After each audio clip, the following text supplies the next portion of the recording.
because today is the International Day of Action to close Guantanamo.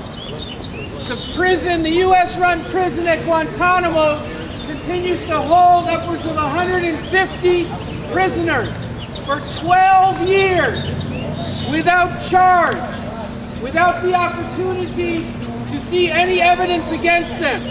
And more than half of those being held have already been cleared for release by 2 successive presidential administrations.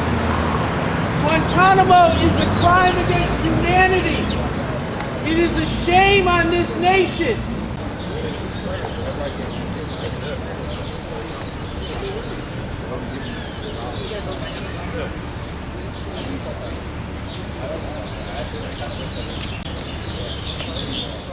You have a person dressed up as a prisoner, and it says cleared for release. What does that mean?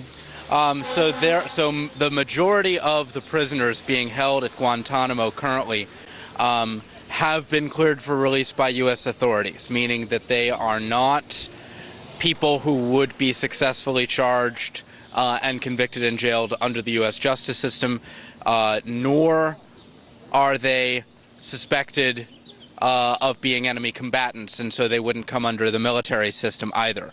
So in other words, neither of the 2 major systems that the United States has to deal with prisoners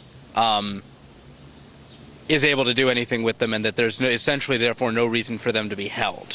Why were they there in the first place? Well, according to the original explanation, was that they were suspected of being threats to U.S. national security. Now, if that were actually true, then now that they've been cleared for release, they would be gone, which leads many of us to believe that this has never been about a strategic act to protect American interests. This has been about terrorizing Muslim communities in other countries in order to keep these communities under the thumb of U.S. economic and military imperialism, because one of the single biggest helps to U.S. military power around the world is random terror.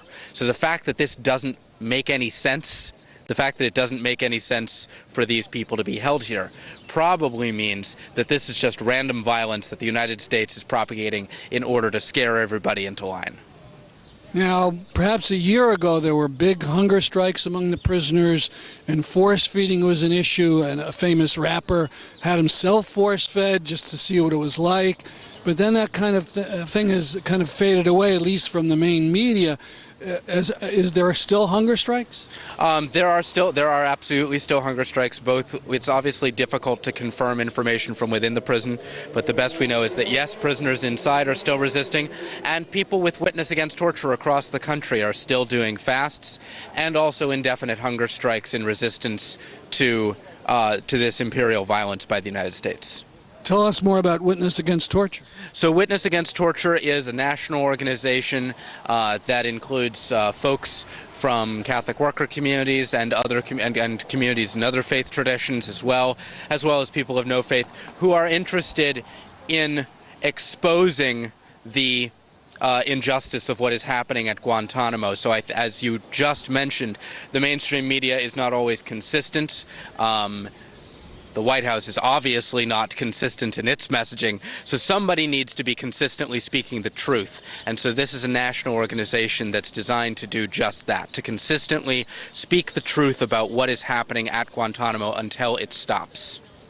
Last question. I understand this is part of a bigger series of protests around the country. Is that right? Yes. So as I mentioned, Witness Against Torture is a national organization, and so there are over 40 cities around the country with actions of all sizes taking place today. So we might not have very many people here, but we're standing with a large crowd of people around the country and around the world as we campaign to tell the truth and to demand that President Obama keep his promise and close Guantanamo. Talia, why did you come out today to this protest? Well, I'm interning for this group called the New Haven Leon Sister City Project, and my boss heard about this, and Guantanamo Bay is a very big human rights issue, so we were all definitely wanted to come down and support the cause. And for those who don't know, where is Leon? In Nicaragua. And so what is the kind of sentiment of Nicaraguans and supporters about Guantanamo? I mean, there's definitely, I mean, I obviously can't speak for all of them, but I would say there definitely probably is a feel of like empathy and concern because there are a lot of like social rights and human rights issues going on in Nicaragua as well, so they can definitely empathize with the sort of same sort of abuses going on in Guantanamo. And the president said he wants to close Guantanamo, but Congress is standing in his way.